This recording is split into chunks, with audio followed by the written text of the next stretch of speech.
So I'd like to start off this video by referencing Red Pill Game Reviews by Eincrow. Great channel, but the way it plays into this is that he's got a factor where he judges whether or not a game is red pill based upon the killable female human enemies component in the game. In other words, are there female bad guys that you have to shoot to progress the plot? And as I think is obvious from his rather verbose phrasing there, he's being a little bit ironic. In this era of Anita Sarkeesian and constant complaints about video games, he's making the point that the vast majority of people that you kill in games are anonymous men who get, tortured to death. And that all of this feminist complaining is ludicrous. But let's keep in mind that reverse stupidity is not intelligence, and red pill is not masculinism. We're not reversed feminism. What the red pill is about is reality. And these video games where you have either playable female characters or killable female characters, well, this goes right back to the whole issue with women in the military. Let's completely ignore the fact that the strongest woman on the planet could not take an average guy in a fist fight. Let's completely overlook that and just simply look at how societies work. A society that sends its women to war is not a society that's going to survive for long. Eggs are expensive, sperm is cheap. Male valor, male duty, this is natural to the ethical core. But, although the red pill might be right-wing, we're certainly not Republican, are we? Women and children first is a good prescription for a society to survive and thrive. But if that society is already twisted up and broken, then at that point, you're just throwing good money after bad. You're wasting your life to sacrificing it for a society that's destroying itself anyway. So let's pause for a moment and consider Shakespeare's best play, Titus Andronicus. Titus Andronicus can be interpreted as the story of a man that goes from being Republican to being red pill. You have this general for Rome, who is a completely faithful soldier, who's won multiple wars and dragged Gauls back in chains, only to have the legitimate emperor, because he is so obedient, he follows the laws, that the younger brother, who's going to be the next emperor, who's a good man, he doesn't support him, but rather supports the legal emperor, who's a complete degenerate, who marries one of the barbarians, and then her two degenerate sex addict, drug addict sons go and rape his daughter, cut off her hands, and rip her tongue out. And all throughout the movie, all throughout the first 3 acts, he is just being obedient. He's doing what he's supposed to. He's accepting the justice of this degenerate MILF fetishist of an emperor. He's doing everything he's supposed to. He's sacrificing for his society, and his society is eating him alive. It's eating his family alive. By the end of the movie, out of something like 27 sons, he only has 1 left. He's letting the society do this to him, because he's a good little Republican. Women and children first. Even when the women and children are divorcing left, right, and center for frivolous reasons, even when the women are going around having casual sex, being single mothers, demanding the government pay for their babies, he is sacrificing so much for nothing. And eventually, he figures that out. And the movie ends in the most glorious revenge story, where he utterly destroys his enemies with a smile on his face. And he does it with style.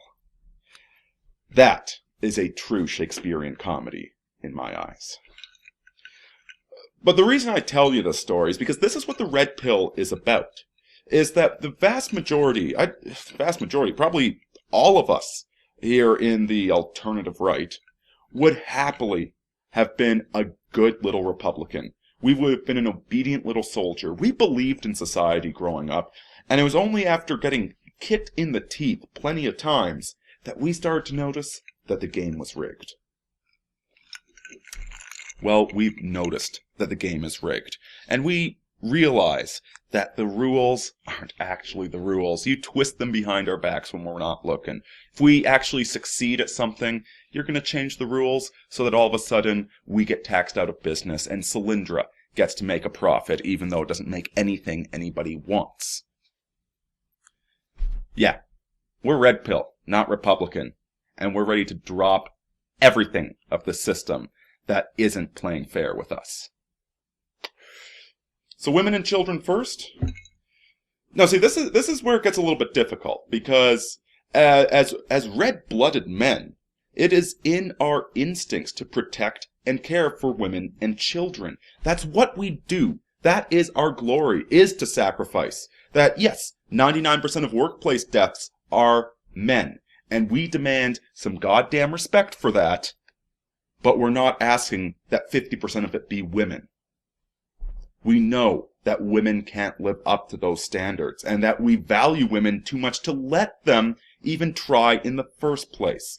Only a sick, degenerate liberal would want 50% of workplace deaths to be female. We're the men, we're the heroes, but whom are we going to be heroes for? Imagine if you were parachuted in, all by yourself, not as some sort of military thing. You're just parachuted into a third world country, like Detroit, for instance. And you're walking down the street, and you see some guy just slapping the shit out of a woman.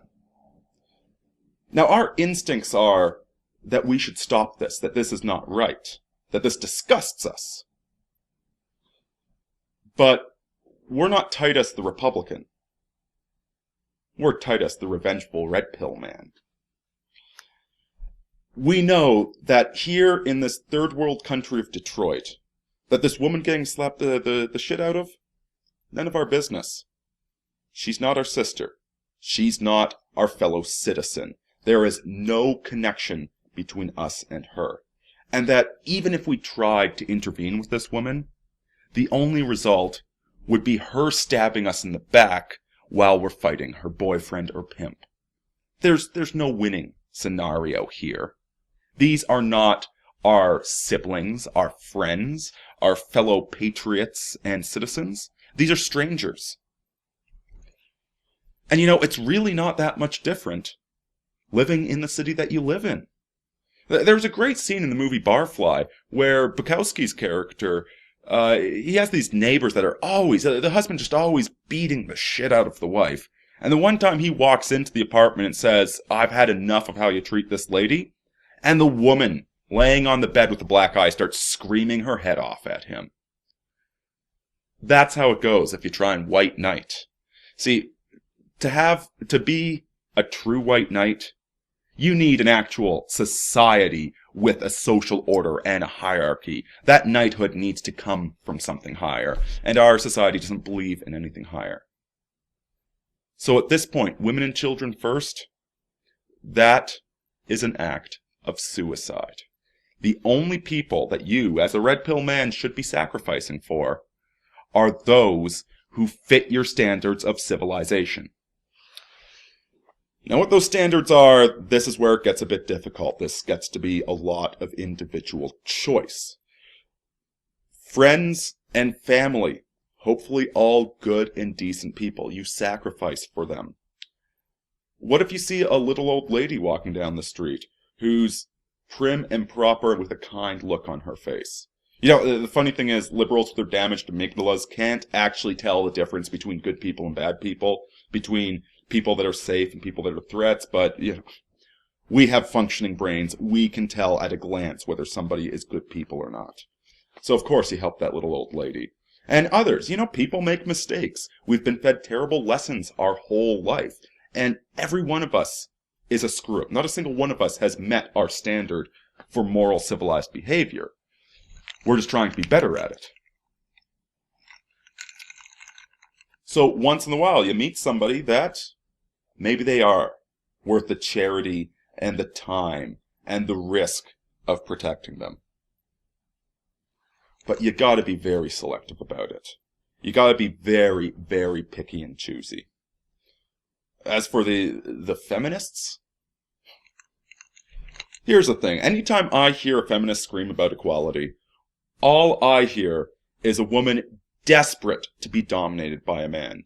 Except so rebellious in her heart that the only sort of domination she can accept is some preternatural BDSM relationship, as opposed to loving patriarchal dominance, where he goes out of his way to take care of her, and she goes out of her way to take care of him. You know, like a healthy human relationship.